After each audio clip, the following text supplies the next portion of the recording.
you're doing well. It's your girl Merle, and today we're going to be doing my belated spooky episode here on the channel. I really wanted to have this out by Halloween, but alas, it just didn't work out that way. This is going to be a slight change of pace from what we normally do. This is the launch of a new series I want to try out, which is going to be our Conscious Consumer series. I haven't wanted to do a series like this for a hot minute. I feel like sometimes my content is just for laughs or for fun or something for you to fall asleep to, which is great. I love that. I would support it. Sweet dreams.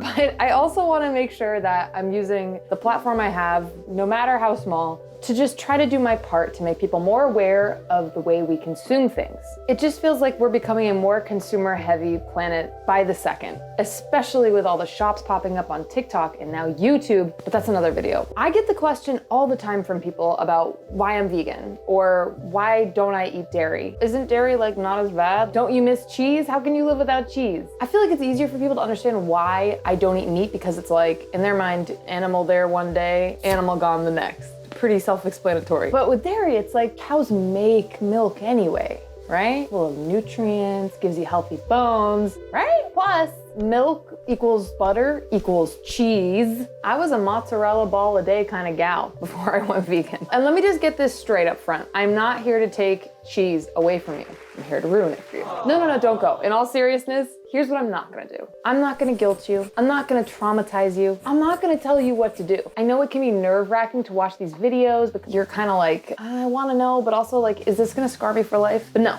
I'm not here to do that. In fact, I took on that nice juicy trauma for you in the form of documentaries, scientific journals, and articles. Anyway, you're welcome. And don't worry about me, I'm fine. Hello, darkness, my old friend. So here's what I am gonna do. I'm gonna talk about our relationship to dairy, why we love it, how we get it, whether its health benefits are legit, and if there's such a thing as ethical dairy consumption. And I'm gonna do this in the most fun, non-judgmental, no finger pointing kind of way. Although Aubrey Plaza, if you're watching this is all your fault. I wouldn't even be making this video if it weren't for the dumbass wood milk commercial you made with the dairy industry. That's dramatic. It's actually not her fault. But that commercial is what inspired me to make this video, but more on that later. So if you're someone who is not vegan or you eat dairy or vegetarian or you're a full-blown omnivore, I'm happy you're here. I really just want to make sure I can get you this information. I did as much research as possible on the pros and the cons and everything in between. Of course, I want you to make your own calls. I'm just gonna present to you the information that was at my little fingertips here. I've got all the timestamps down below, so you can skip around and do whatever you need to do. How did milk become so freaking popular? People have been drinking cow's milk for centuries, particularly in times of hardship. Now, we weren't always able to digest milk, especially back in the day, but our bodies actually adapted. They developed an enzyme to allow us to consume it, some better than others. Depending on where you live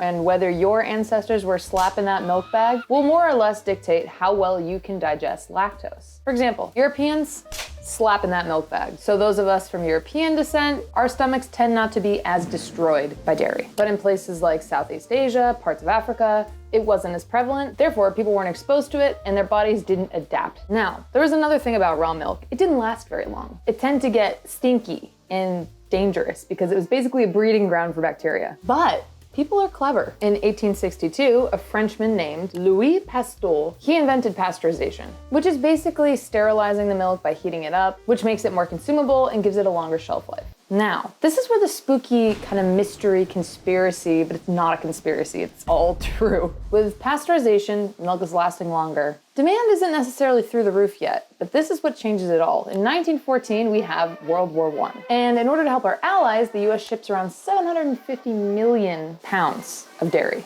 in the form of condensed milk. We do this so they can be nourished and also keep their weight on while they are in battle. So demand for milk goes up. But then, in 1918, the war ends and demand plummets. So you have all these people that have jumped on the dairy farming bandwagon, producing all this milk and all this butter and all this cheese, but we have no one to give it to. So what do? When the demand is low, but the supply is high? We should probably lower the supply, right? Hell no. The government's like, no, let's drive up demand. So they start marketing the absolute shit out of milk. Around this time, they also discovered that there are vitamins in milk, vitamin A specifically. So now milk is not only a superfood, but it also helped in World War I, so milk is also a patriot. The government even sponsors South Dakota State, where they feed like one rat cow's milk and another rat no cow's milk. And and they try to show that the one eating the cow's milk is thriving. So anyway, they're churning out these positive studies about milk and all of its benefits. But in turn, they're also receiving a lot of money from state legislature to produce positive results. And if you think I'm being paranoid, you just buckle up. So demand is going up because now milk is healthy. All these wild benefits. It's gonna build up your bones. It's gonna make you healthier. You should drink as much as you possibly can. As so many doctors know, pet milk for babies. Good whole milk with pure crystalline vitamin D, the sunshine vitamin,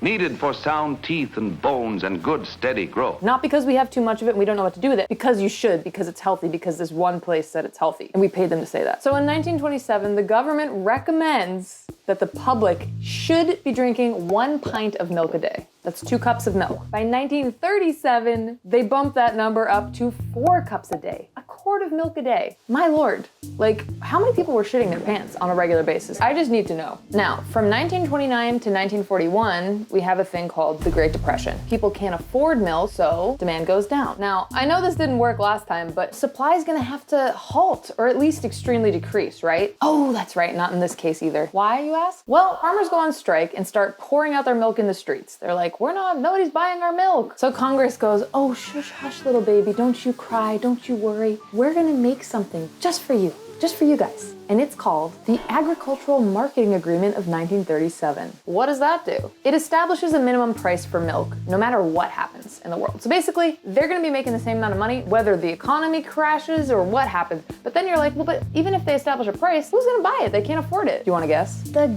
government. They'll buy all the excess stuff, and they give it to prisons, to schools, to impoverished neighborhoods. They also start straight up storing them in caves across the country. I always just assume it's a septic tank. Maybe it's an old cheese cave, who knows? So then the 90s come around, and essentially, as I'm sure you can understand at this point, this has become a slippery slope of demand here. You're messing with the invisible hand of the economy. Why are we pouring all of this money into this industry where the demand does not meet it? Dairy farmers continue to produce a surplus of milk and dairy products that nobody wants. At this point in the 90s, the government's like, whoa, whoa, whoa, we've gotten this way out of hand. Like, we gotta stop this. This is madness. We've got cheese caves across the country. And so they're trying to incentivize these dairy farmers to slaughter their herds by the thousands, to stop producing milk. I'm not laughing because it's funny, I'm laughing because it's absurd. Not to mention, milk consumption is declining by the 90s. But then you know what pops up just in the nick of time?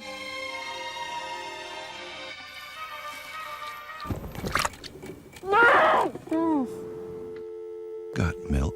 Somebody got a huge raise that year because that campaign made milk cool for a while. It ran from 1995 to 2015, and basically every celebrity and influential figure on the planet became part of the Got Milk campaign. And they're all telling us that milk will make us stronger and faster and hotter. But it didn't fix it forever because then milk demand just keeps declining. You can't force a thing that isn't a thing. So what do? They turn to cheese.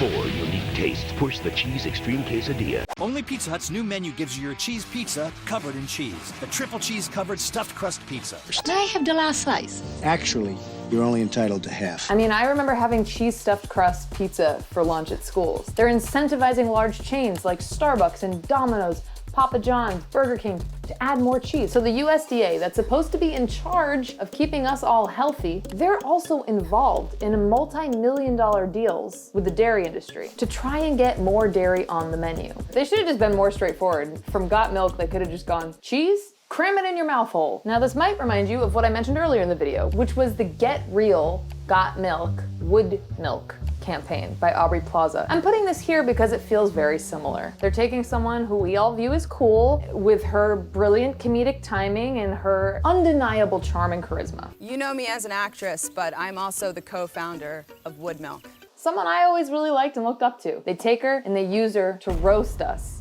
Now let's take a look at how Wood Milk is born. Not born, exactly. More like squished into a slime that's legal to sell. It's just like making fun of and poking fun of vegans and vegan alternatives to milk, saying like, your milk's not real, this is the only milk that's real. Is Wood Milk real? Absolutely not. Only real milk is real. Then what did I invest in? And I will agree with them on that front.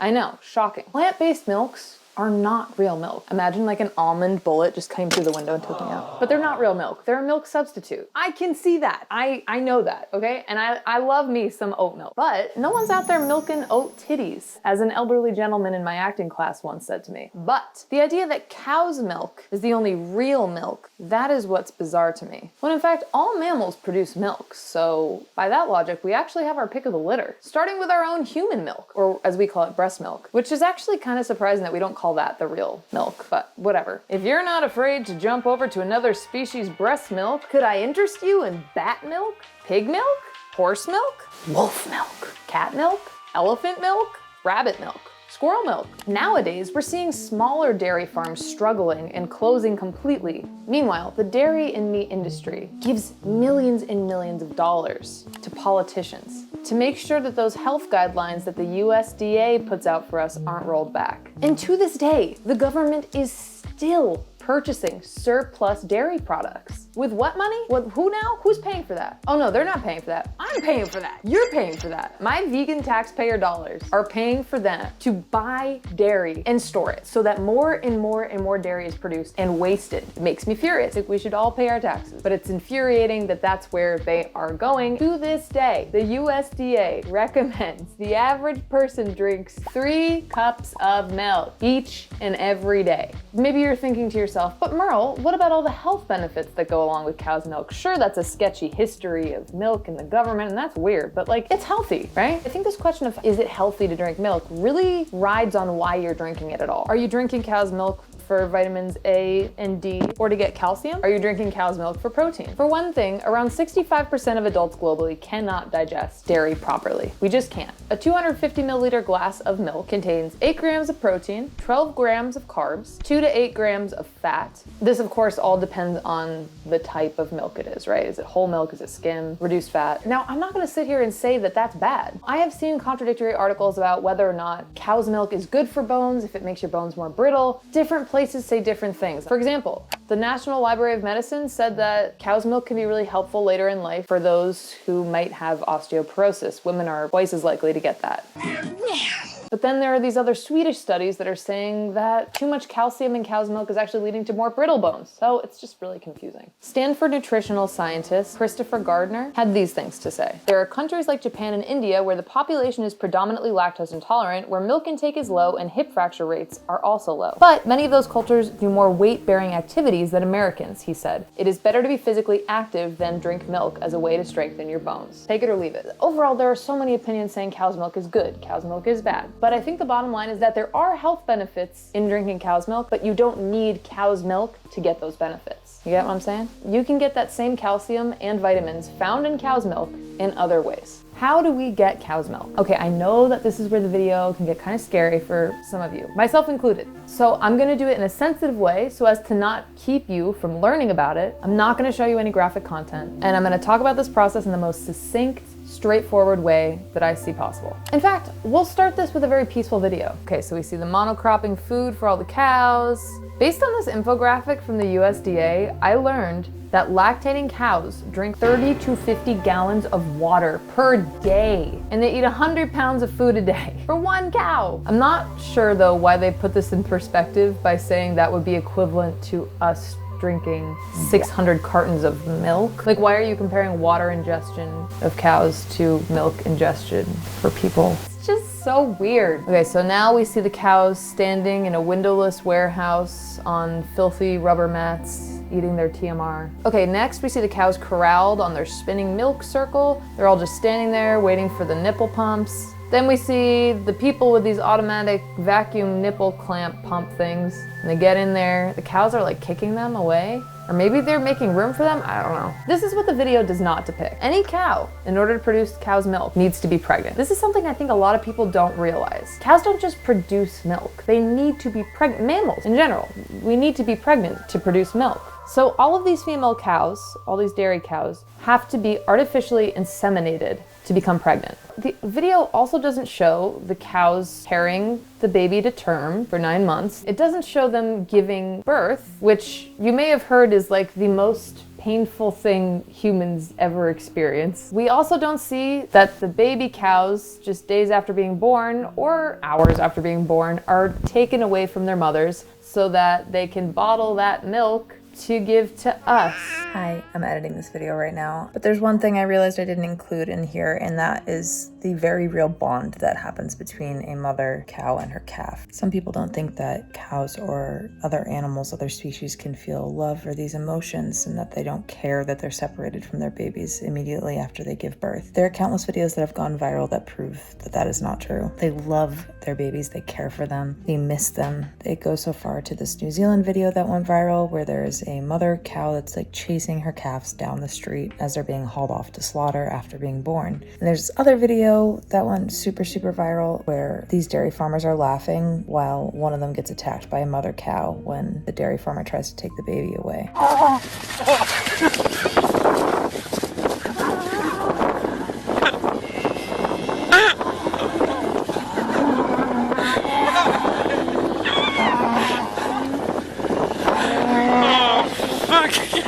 So just imagine that happening on a mass scale every day, all the time. I mean, every single time a cow is going to be pregnant, they have to give birth. So, I mean, you can do the math behind that, but I just felt like I left this out and I wanted to include it in here because even though it's hard to think about, it is really important. And that's actually what made me go vegan in the first place. So I realized I should keep that in there. Okay, back to the video. And the last thing they don't show is the raw, painful blisters that a lot of these mothers develop because of the vacuuming technique on their udders. And because they're producing much more milk than cows ever would. You made it through that, okay? But I did want to be truthful about this whole process because so many people just take milk for granted. It's milk. It's cow's milk, and cows give milk. Cows just always have milk, and that's how we get milk. But no, cows have to be impregnated over and over and over again. They usually get about 2 to 3 months rest in between pregnancies before they're able to get pregnant again. After giving birth, after having their baby taken away and being milked, then they're re-impregnated and the cycle continues. Now this goes on until the cow reaches about 4 to 5 years old, and then their bodies just physically can't handle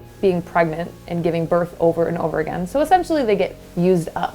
And then they're shipped off to slaughter. The natural life of a cow is around 20 years. The average life of a dairy cow is around 5 years. There isn't much of a use for the male calves that they give birth to, so oftentimes they're shipped off as veal or to slaughter. Everyone take a deep breath, have a drink of water. I genuinely believe that most people just don't know that any of this even happens. And there's a reason for that, because we highlight milk as cool or sexy or healthy instead of ever really talking about how it gets to be. If you've made it this far, I applaud you. But this is the last question of this video. Is there a way to ethically consume dairy? One quote I found in this New York Times article, I felt like it pretty much said it the most succinct way possible. Some farms might be less cruel than others, but there's no such thing as cruelty-free milk. Maybe we could try ethical farming, right? Where you don't take the baby away from the mama, you let her live with the baby. And the dairy cows produce milk until they're 5 and then they aren't slaughtered, they're actually just retired on the farm. But then you need a lot more land. The cost of housing all of these cows would soon outweigh the profit that you would make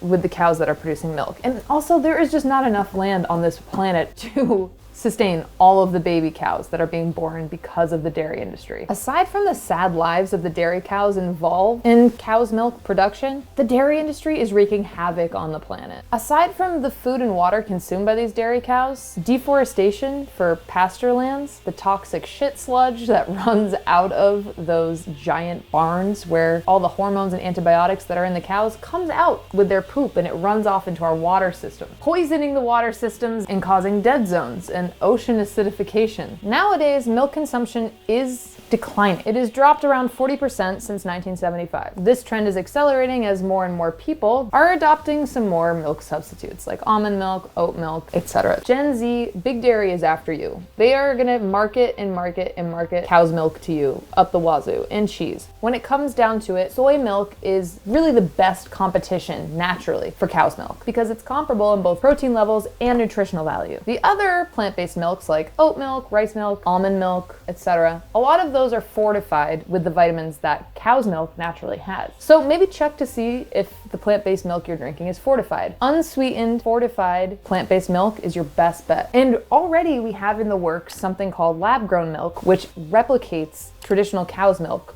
completely. in both nutritional value and taste. Its carbon footprint is a fraction of what conventionally farmed cow's milk is, and you don't have to worry about the welfare of the cows. But that's still in the works, so we're not quite there yet. I'm gonna leave you with this. If it's ethical to consume cow's milk, why don't we just produce and drink human milk? I mean, cows and humans have the same gestation period, 9 months, so no time lost. Some people could make a living being human milk bags. You know, we would have women being inseminated and giving birth. And then of course we need a system for what to do with those babies, because they're not going to be drinking that milk, because we, the adults, would be drinking the milk. The women, after giving birth, would be separated from their baby, or maybe they'd keep it, I don't know. But then 2 to 3 months later, they got to be ready to get pregnant again. Any takers? Well, you need a lot of people to do it, because there's a lot of people that want to drink milk, so.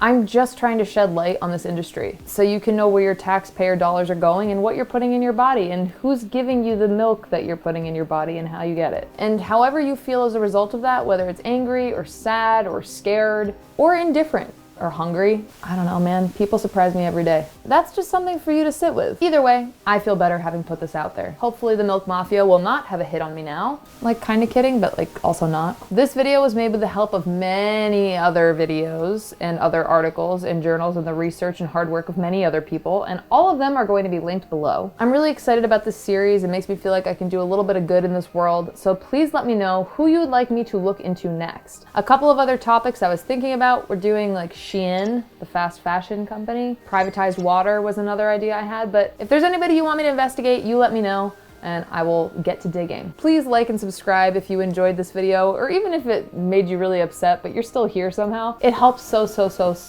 much, but I appreciate you guys. If you want to hang out with me between videos, I have a Twitch, I have a Discord that I'm on almost every single day. All of my social links are in the description. I have a podcast with Aria, which you guys should totally check out, called Borderline Inappropriate, where we talk about taboo topics every Monday. Thank you guys for being here. Ciao for now.